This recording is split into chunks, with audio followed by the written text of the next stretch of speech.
અવારનવાર આ વિસ્તારમાં હું નીકળું છું, ખરેખર મારું માથું શરમથી ઝૂકી જાય છે કે હું આવા ગંદકીવાળા ગામમાં રહું છું. બાગામથી મહેમાન આવે. હવે બીજો પ્રશ્ન એ છે કે કોઈ એક જ લોકલ જગ્યાએ ગટર ઉભરાતી હોય તો એને આપણે આ ખાડા કાન કરીએ, પણ જ્યારે આખા વિસ્તારમાં આ સમસ્યા જ્યારે ભરડો લીધો હોય અને આપણી નગરપાલિકા જો મુક્ત ટેક્સ બની જાય તો આ તો બહુ જ ખરાબ બાબત છે, બહુ જ ખરાબ બાબત છે. જે નગરપાલિકાની જવાબદારી લોકોના આરોગ્યના અધિકારની રક્ષણ કરવાની છે, લોકોને પ્રાથમિક સુવિધા પૂરી પાડવાની છે, એ જો મુક્ત ટેક્સ બને ને તો પછી નાગરિકો પોતાના હાથમાં કાયદો લેવા માટે પણ તૈયાર થઈ જાય છે. બીજી વાત એ છે કે શાના માટે અમે લોકો આવી વેદના સહન કરીએ? અમારો વાંક શું? અમે તમને ટેક્સ નથી આપતા, અમે તમને પૂરતા પૈસા નથી આપતા, અમે તમને મત નથી આપતા, અમે તમને શું નથી આપતા? કહો. અમે તમને જે ના આપતા હોય તમે કહી દો, અમે તમને આપી દઈએ. જો આ સમસ્યા હલ કરવા માટે એ વસ્તુ જો ખૂટતી હોય તો અમે તમને મત આપીએ, અમે તમને પૈસા આપીએ, અમે તમને ટેકો આપીએ, અમે તમને જાહેરમાં સમર્થન આપીએ, અમે તમને ફુલાર પહેરાવીએ, અમે તમને મોટા કરીએ. તો શું આના માટે અમે તમને મોટા કરીએ છીએ કે આખા ગામને તમે ભરડામાં લો? અને એ તમે નહીં, આ નગરપાલિકાના જવાબદાર ચીફ ઓફિસરની પણ એટલી જ ફરજ બને છે. નગરપાલિકાના ચીફ ઓફિસરની જવાબદારી છે રાજ્ય સરકારનો મુખ્ય પ્રતિનિધિ છે, એને એ ચીફ ઓફિસરની જવાબદારી છે આખા ગામમાં આટો મારવાની, ફરવાની. એટલે નગરપાલિકાની 2 વર્ષથી માણસો અહીંયા આ રજૂઆત છે, આ રજૂઆત સાહેબ તમે જુઓ 2 વર્ષથી લેખિત રજૂઆત આપી છે. 4 વર્ષથી ઓફિસર સાહેબ ગામમાં આટો ના મારી શકતા હોય તો અમે સામે ચાલીને એમને રજૂઆત કરવા આવ્યા છીએ. ઓય સાહેબ આ કોઈ જોવા ના આવે, આ કાગળનું કરવાનું શું? આ કાગળનું કરવાનું શું? ખાલી કાગળિયા છે, દેખાડી જતું રહેવાનું. ખાલી જતું રહેવાનું. આ તો કાગળિયા છે. આજે નાગરિકોની વચ્ચે મારીઓ સાંભળો ભાઈ, નાગરિકોની આજે માંગણી છે, લેખિતમાં પણ તમને આપશે કે પ્રમુખ અને ચીફ ઓફિસર એ વિસ્તારના ચૂંટાયેલા કોર્પોરેટર તાકીદે એ વિસ્તારની મુલાકાત લઈ આ વિસ્તાર જે લખ્યા છે ત્યાં સ્થળ ઉપર નાગરિકોને મળે. અરે આખા ગામમાં થોડા અમે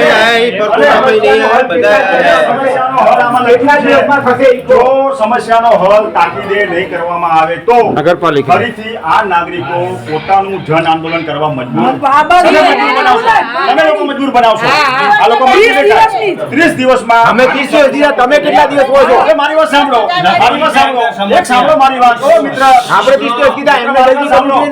આ દેશની સરકાર અને આ રાજ્યની સરકાર જો સૂર્ય ઉપર જઈ શકતી હોય, ચંદ્ર ઉપર જઈ શકતી હોય તો આ ગટર બંધ ના કરી શકે? બંધ ના કરી શકે. પણ ઈચ્છા શક્તિ હોવી જોઈએ. રાજકીય ઈચ્છા શક્તિનો બહુ જ મોટો અભાવ છે અને નાગરિકોના ભોગ બને છે અને એ નાગરિકો હવે ક્યારે ચલાવી લેવા માંગતા નથી.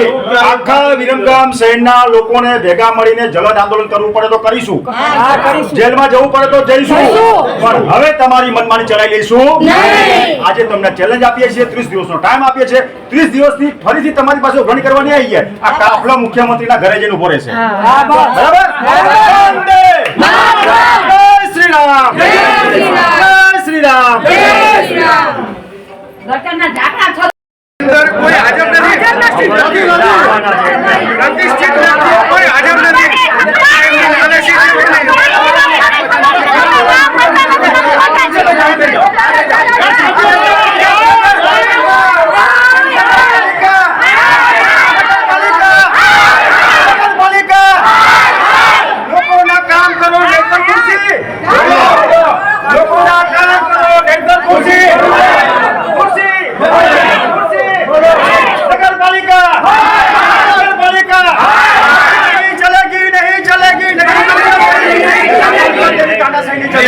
नहीं चलेगी, नहीं चलेगी, नहीं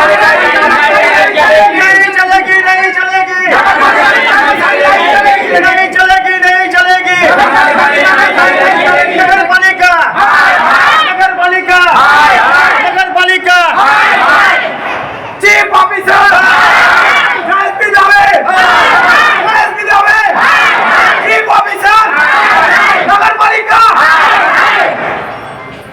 આપણે બધા લોકો શાંતિથી બેસી જાઓ.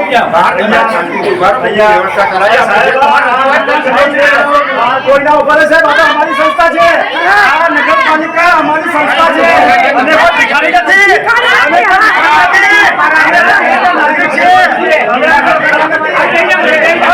ભિખારી નથી.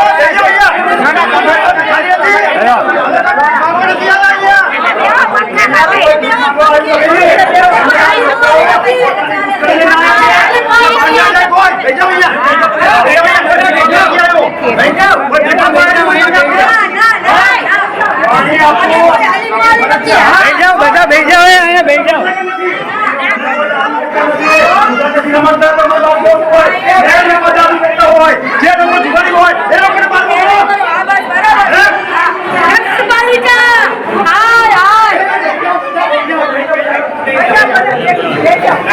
આપણે કોઈથી પીડાવાનું નથી.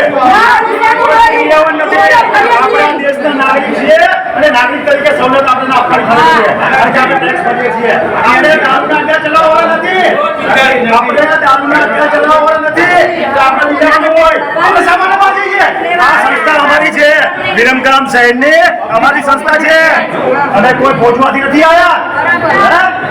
લઈ જાઓ અહીંયા. જ્યાં સુધી કોઈ આપણને જવાબ ના આપે ત્યાં સુધી આગળ નથી.